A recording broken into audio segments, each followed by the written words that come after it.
Well, hey, a warm welcome, everybody, and thanks for coming by the Milrad Lab. I appreciate you being here.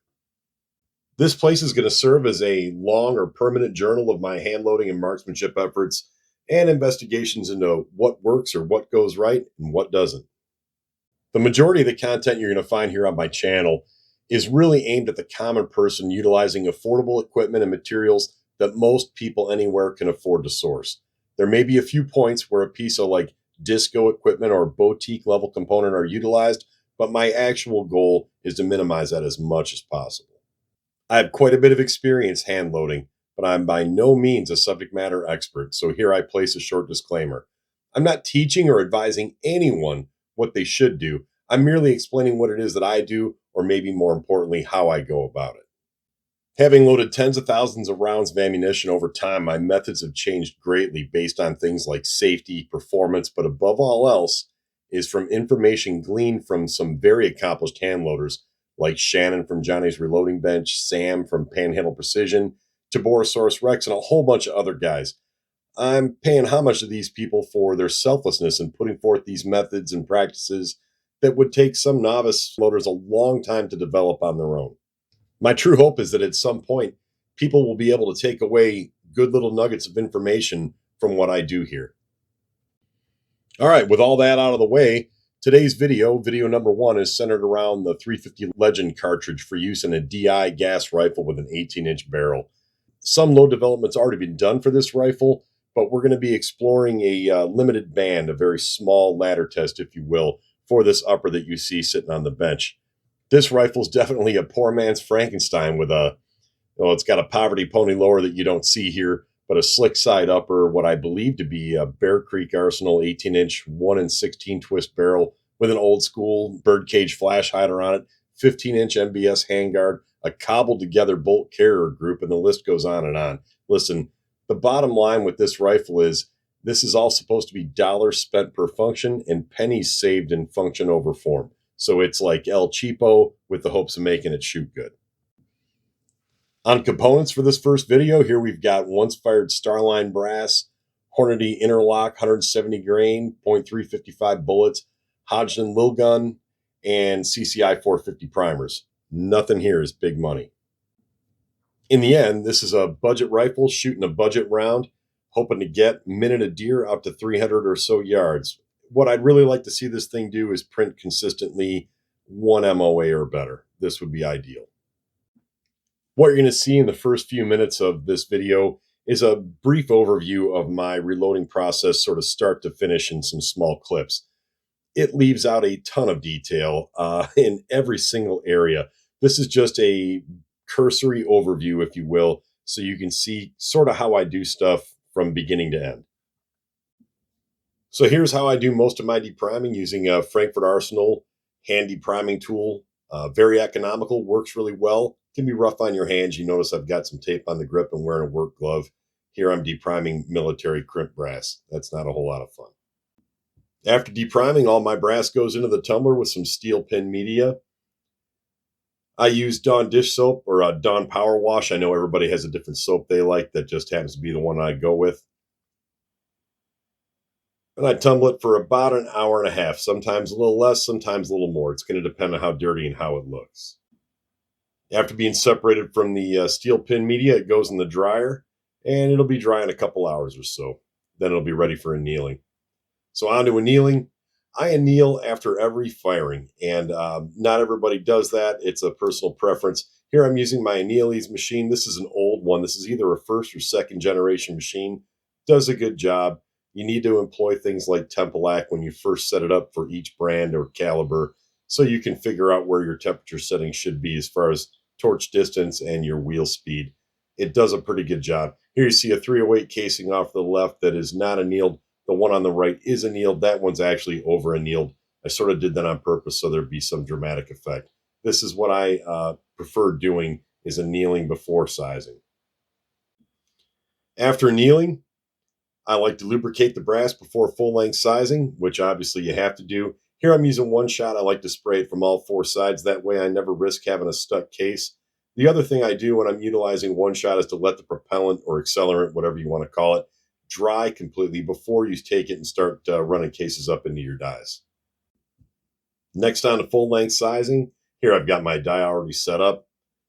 Run your casing up into your die, and then you're going to check it and make sure you've made the correct effect on it.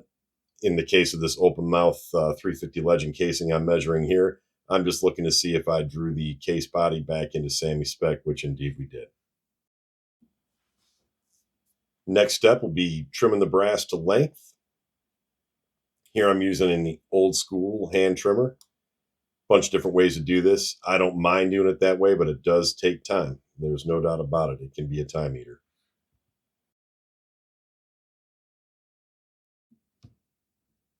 After trimming the length, I'm going to deburr, chamfer, and clean that casing out. Make sure there's no errant chips or shavings inside of it. And it'll be ready for the next step. After deburring and chamfering, it's time to prime these casings. Here I'm using a RCBS hand priming tool. I'm a big fan. Real simple device, works pretty well. With my casings all primed, it's time for me to start charging those casings. Going to throw some powder here with an old school powder thrower and trickler combo.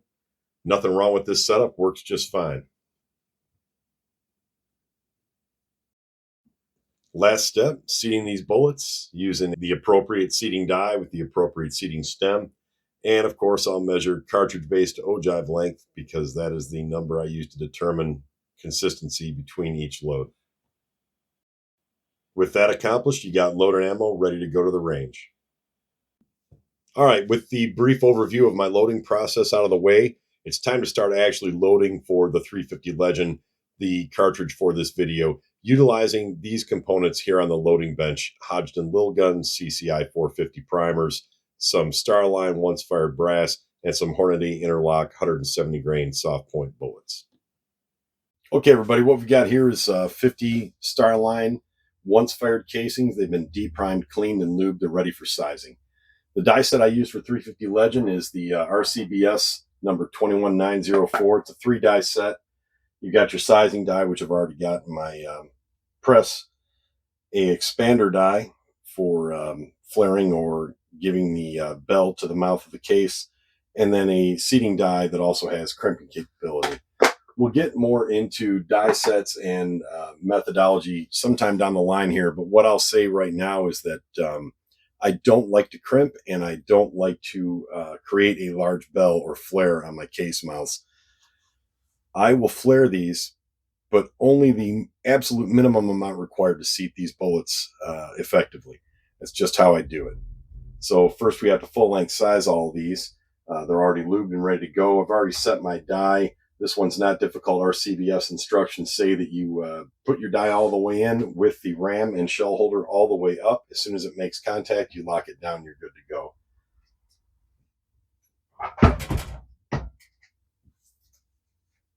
After sizing at about midpoint of the case, these should measure about 0.38. So I try to go midpoint of the case here. I get 380 on the nose.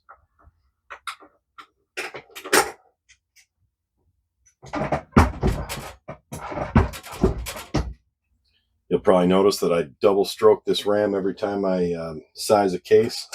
That's OCD, or I caught rabies, you pick. 7.9.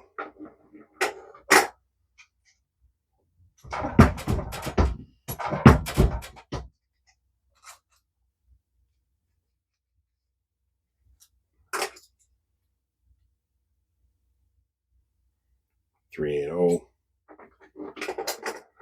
So to spare you from having to watch all this, I'm going to go ahead and put you in fast forward and finish these out.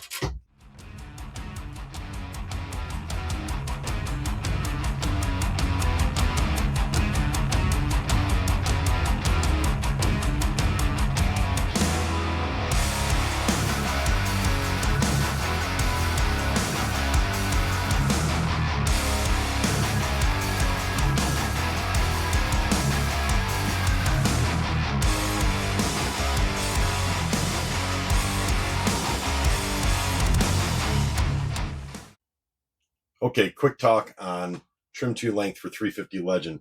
This is a picture showing a sized piece of brass measuring 1.710 in the caliper and it's a good piece of brass, and it makes Sammy spec maximum 1.710. This next photo you're seeing is that casing inserted into the chamber, but not driven all the way home.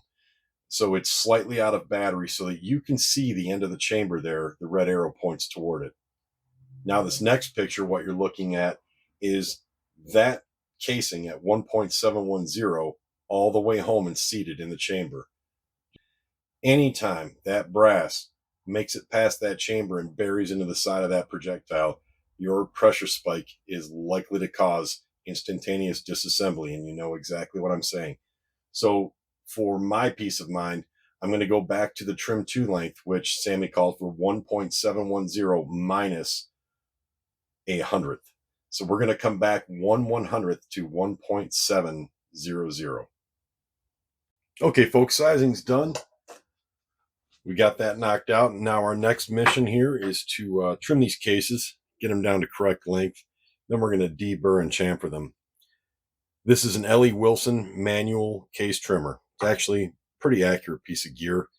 Old school. I don't use it very often. This is one of the rare circumstances, this particular caliber and perhaps a couple others.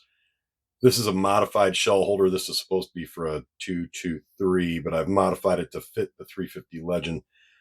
They do make one that's for the 350 Legend. I just didn't buy it, and then I didn't have a need for it after I'd modified this one long before they made them. You insert your brass case into that case holder or chock. Insert that into the cutter, which you've already set your depth. You've had trial and error ahead of time.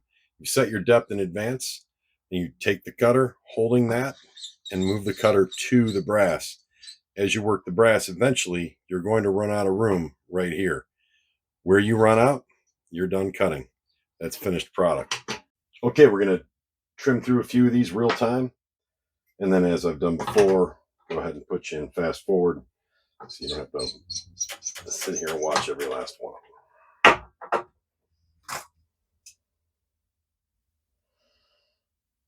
We got 5 10,000ths. Those up.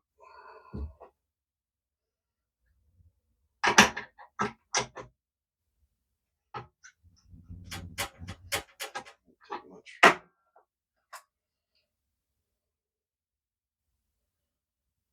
And the same.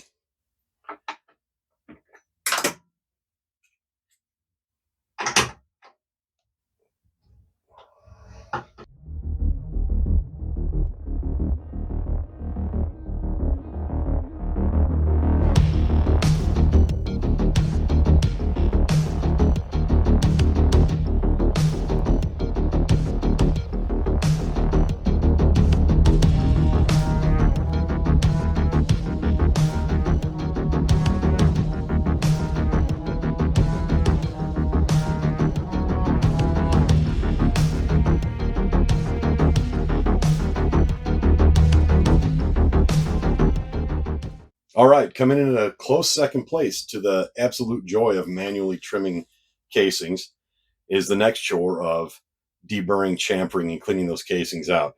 This is a Frankfurt Arsenal case trim and prep center. This is the cutter that I would have preferred to trim brass on. However, because a 350 Legend casing has no shoulder and this cutter index is off the shoulder, this was not going to work for our purposes, at least in this video.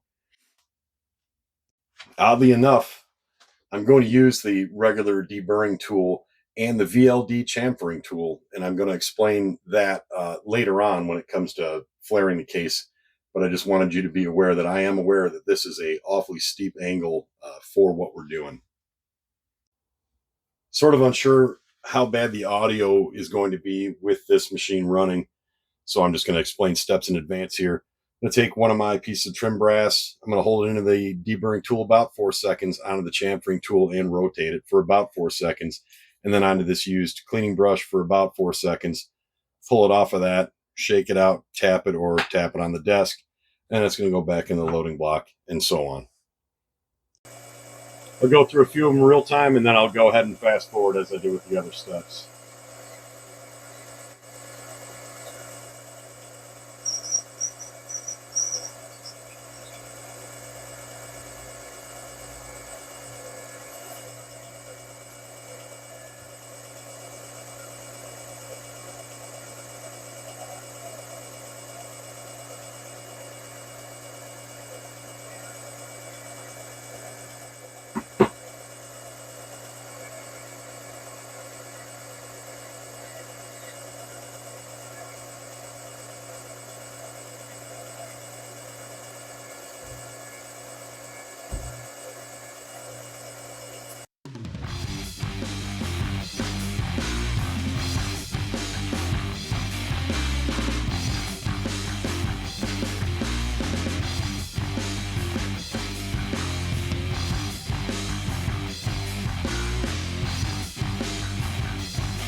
Okay, having deburred, chamfered, and cleaned these casings out, we're sort of on the home stretch heading toward doing stuff that's actually good or fun, constructive, building a finished cartridge.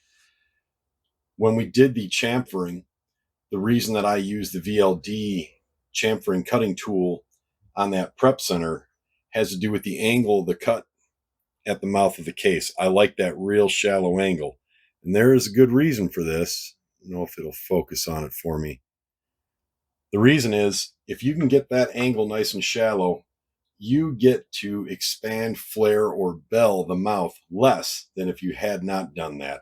You're going to get the little tiny bit of assistance you need to get around a seat. So here I've got a casing that's been deburred, chamfered, and here's our round, here's our bullet, and it will, you could get it to stick in that case, and technically with the force of the ram, you'd push it down in there no problem. I'm certain of that. What you would also do is scarify some of this copper jacketing off the side of the projectile, probably swage it into the brass and probably roll it. And if you pulled that bullet afterward, you'd probably find the remnants of it down the bottom of that case if it had no powder in it.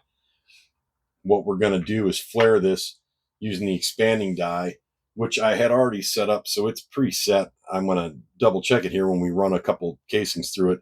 We're going to see what it needs is in the way of adjustment as far as how much I'm getting for expansion. So I'm going to take a casing right out of the block here. We're going to measure it at the mouth, about 368. Seems like it's on the small side. About 368. We're going to run it up into the die.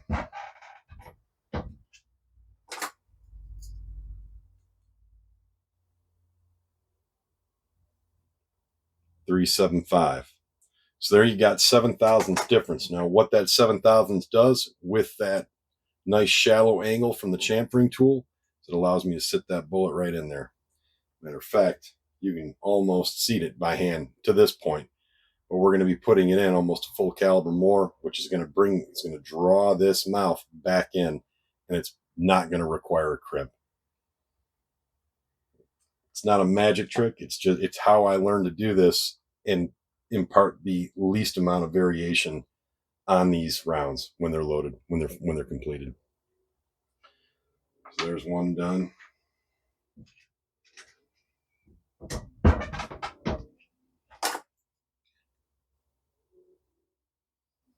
.375. Like that, consistency is key.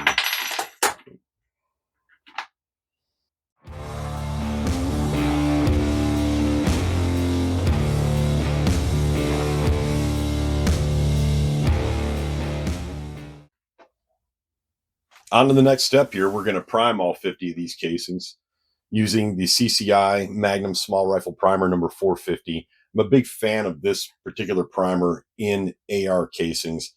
I think that this primer having a slightly stiffer cup is better at resisting things like sympathetic primer strike, etc. The tool we'll be using is this RCBS hand priming tool that comes with the Rock Chucker Deluxe set or some other name like that. I've had it for eons. I can't remember what the exact name of the set is.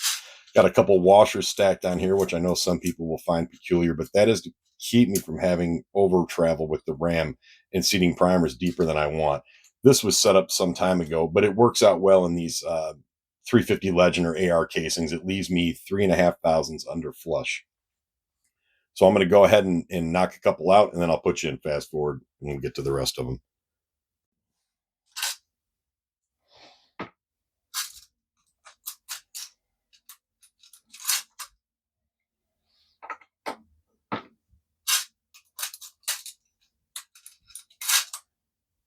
You'll notice that my case of rabies or OCD causes me to squeeze this tool 3 times.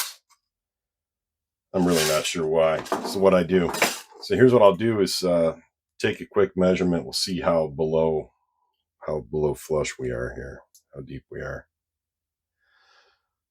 Looks like 4.5 thousandths.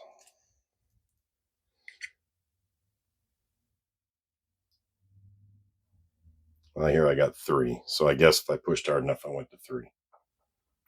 You get the idea. Nothing special about priming a bunch of brass. I'll go ahead and throw you in fast forward. Get the rest of these taken care of.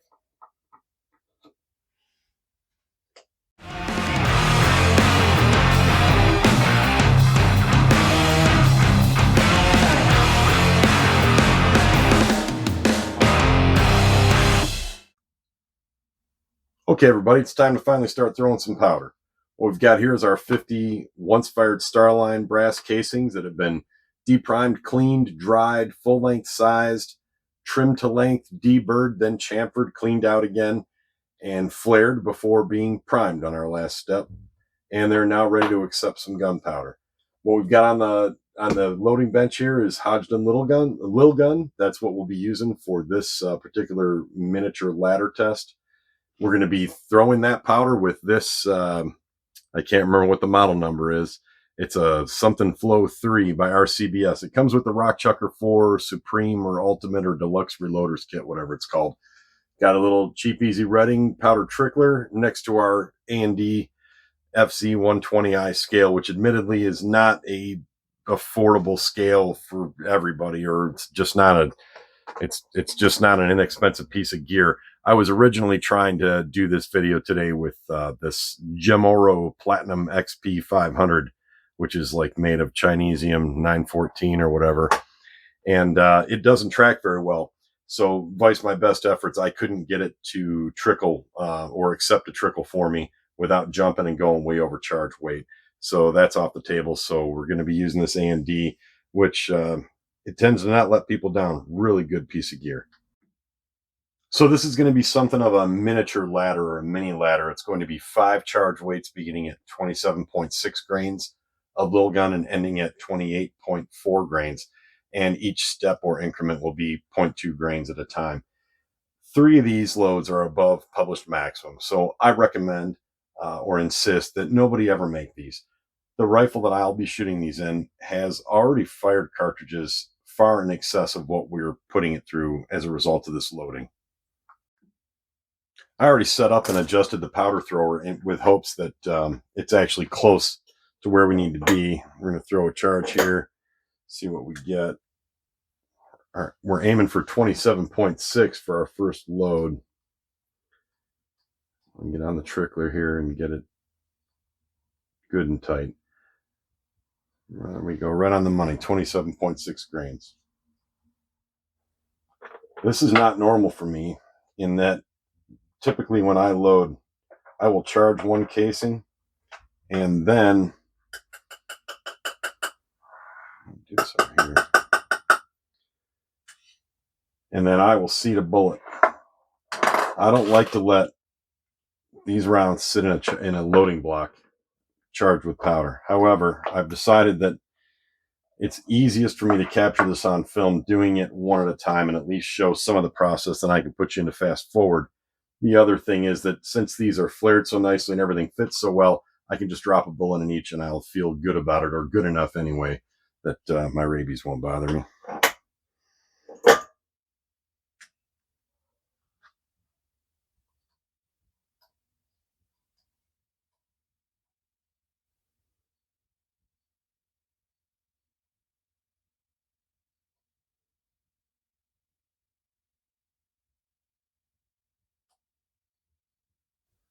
There it is. Doesn't always go that way, and I'm not going to boo-hoo over 2/100ths of a grain here.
Well, hey, it's finally time to start seating some bullets.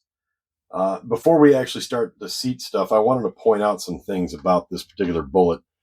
It's not real sexy, not real aerodynamic. I'm guessing the BC is around 0.25. Honestly, I haven't checked it. I'm going to seat these and then check my seating depth using a bullet comparator. This one is for a 33 caliber, so for 338, etc. But it works real well for this bullet. I don't have one larger, so this is the best I can do, but it's also very good. I seem to get really consistent results measuring with it, or I get really consistent results out of this die. You pick. That's what I use to check my cartridge base to ogive. My overall length, obviously, I'll measure the entire cartridge top to bottom. The problem with measuring the cartridge overall length, anytime you're working with, well, with any bullet really, but particularly with a soft point bullet that's been bulk in a box dinged around, is that is not a perfect point on that bullet. And each one is going to be so dynamically different that if you were working just based off of that, I think that you could have some variation in there that you didn't see. When you work off of this jacketing, it's my belief that this jacketing is formed with a little more accuracy than this point is. And that's what I go by. Okay, so there's our mini ladder sitting here in the loading block, charges 1 through 5. 27.6 grains here, 27.8, 28, 28.2, 28.4, 10 of each. As I seat these, measure them, check for my cartridge base to ogive length. When I'm happy with them, they'll go in the box, and as I complete each row, I will take my Sharpie marker and I will label them number 1s for the first row, 2s for the second, etc. following this. That way, no matter what happens to this loaded ammunition in this box between now and when I fire them, which should be tomorrow morning, there is no way there can be any confusion as to which round is which charge weight. They'll all be labeled and ready to go. Going to grab the first one out of charge weight number 1. Seat that bullet. 1.8700, right on the money. That's what we're looking for.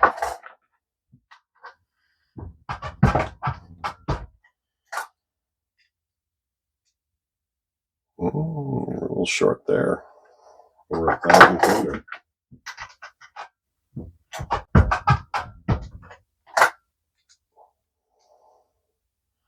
A little short here too. Makes me wonder if it's my die setting, or is it just the way these bullets are making contact.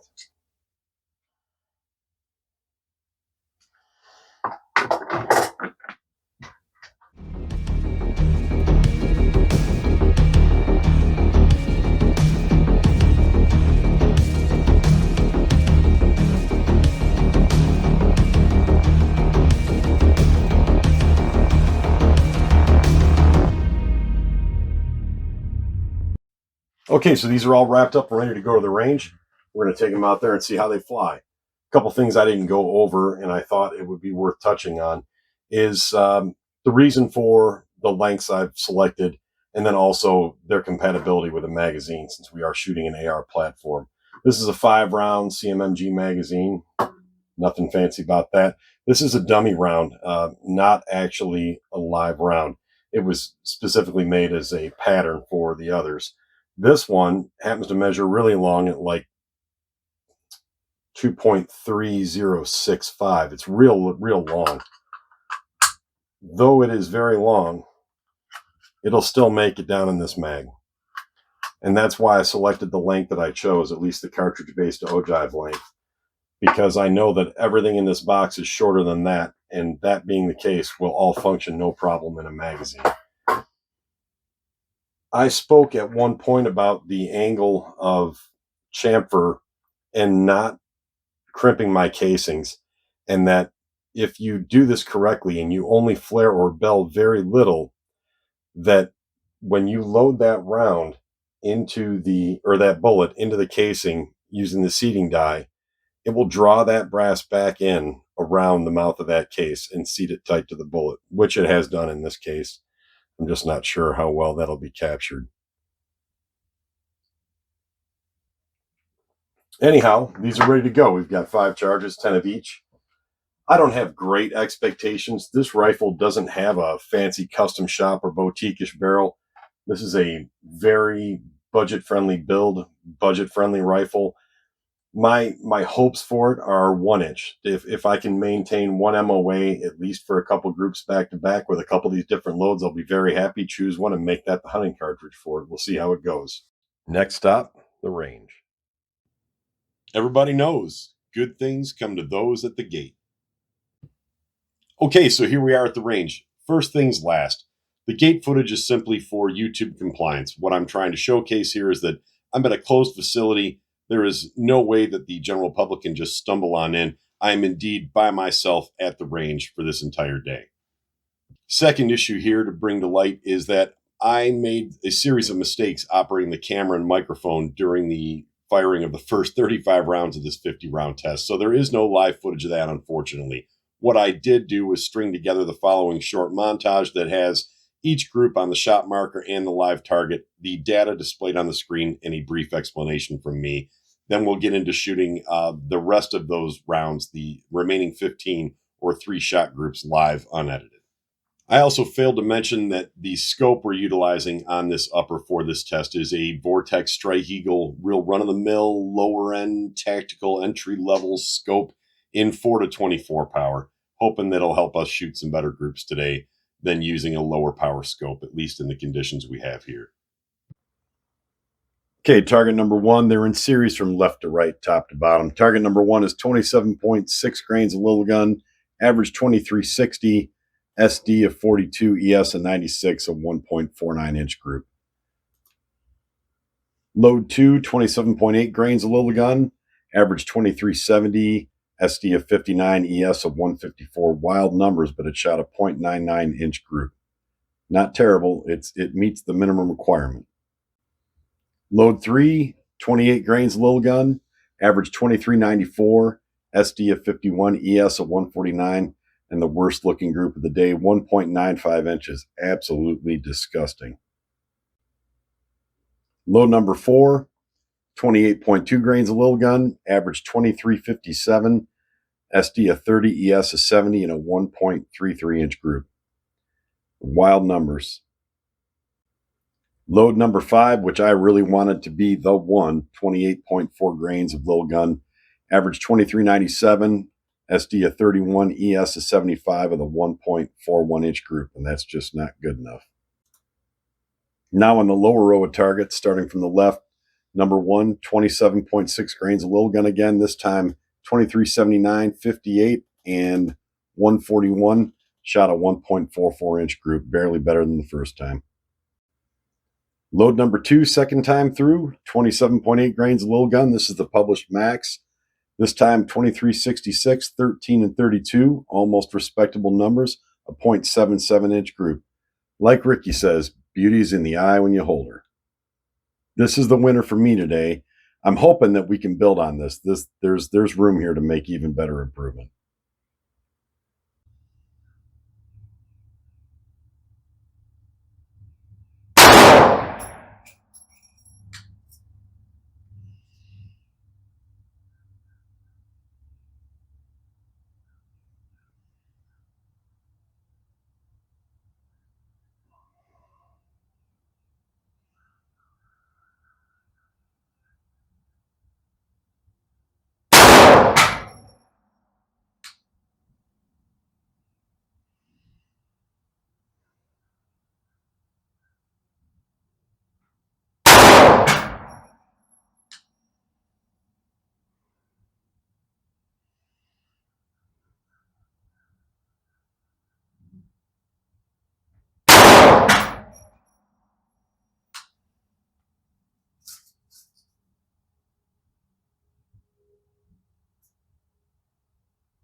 Wow, bad group again. 1.45 inches. Get the numbers here.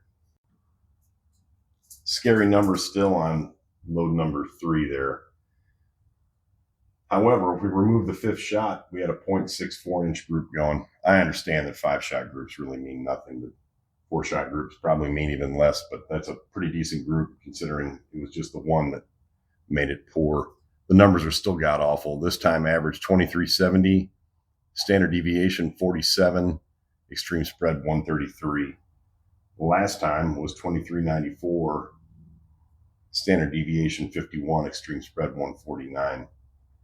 Didn't print a much better group, only by about a half inch.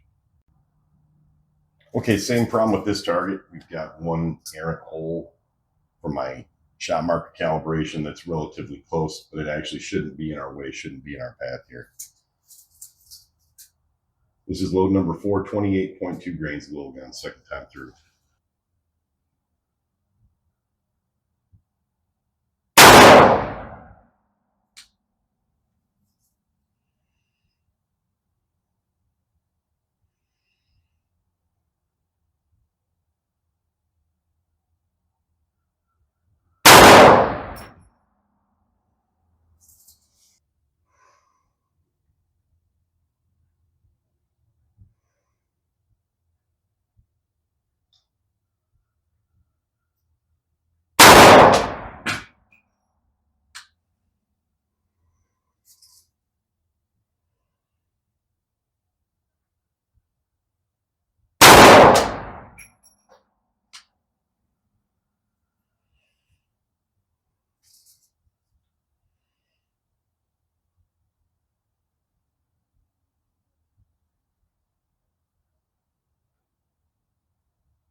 Terrible group. Wasn't expecting much more. I tried real hard. That is not a good load. Looks like probably relatively poor numbers again. We'll see. Okay, second time through on our last load, 28.4 grains of little gun. Don't have great expectations. Last time around, 1.41 inch group. 2397 and 31 SD and extreme spread of 75. I should point out on the last load, number 4, that we just finished shooting, first time through, somehow we averaged 2357, which was a lot slower than the previous 3 loadings, with 30 and 70, a 1.33 inch group. This second time through, we shot 2431 average, insanely different, with 59 and 90 for SD and ES, a 1.78 inch group. So there's something really going on here that's worth investigating. That's odd.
Another bad one, 1.75. I believe the fourth shot, I was fighting my sandbag a little bit there, and I should have held off. I know better than that. Nevertheless, the numbers are going to be bad. We'll see.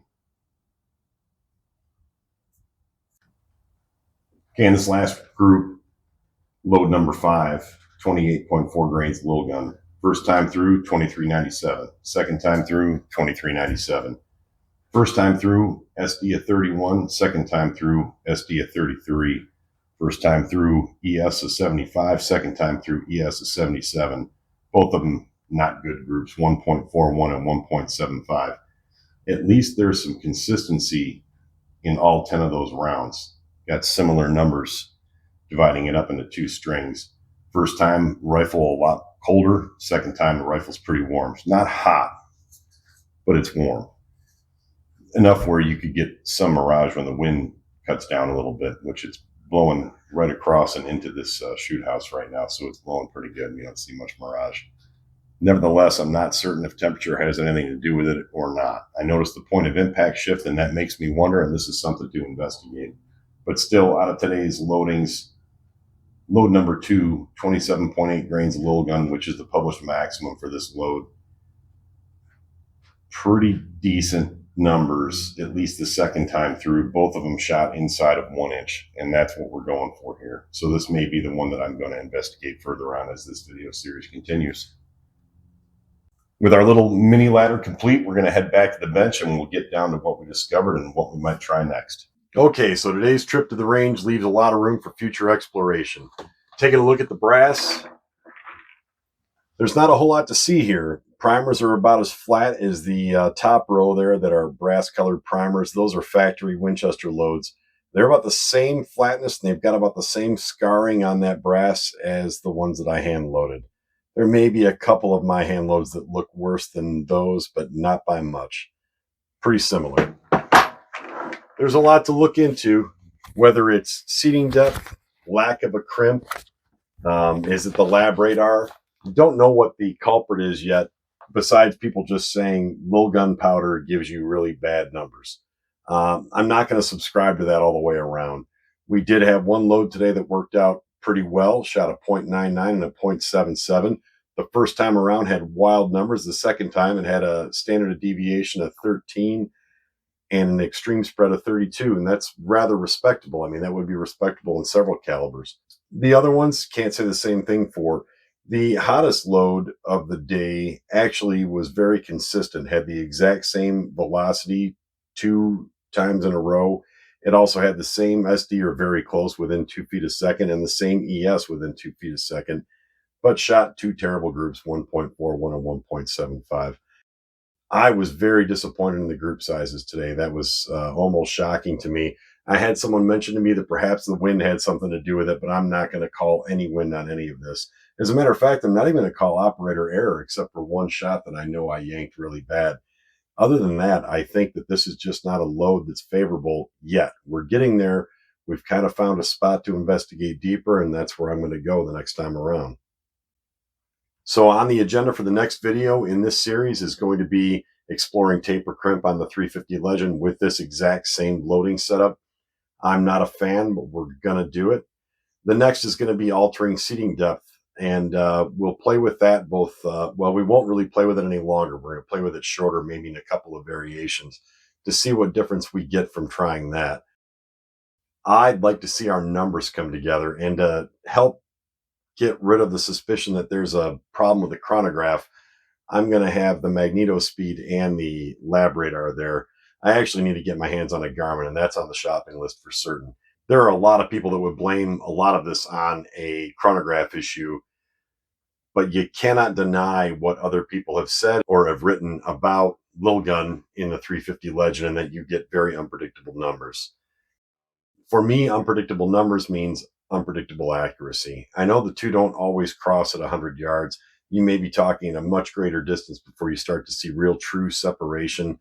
But what I saw just today in the numbers versus the group sizes, there are some undeniable truths there. Our best group of the day was shot under the best numbers. So that gives you a window into what I'm thinking. Short summary of that is nobody's off the hook. Could be the shooter, could be the rifle, could be the ammo. Could be a whole bunch of variables. I'm not ready to cash in and blame it on a piece of equipment just yet. There's a lot left here to explore. We're going to do that in the next video in this series. I want to thank everybody for stopping by the Milrad Lab. This is my first time out. I hope to see you again, and I hope I bring you some beneficial information. Till then, take care, shoot straight.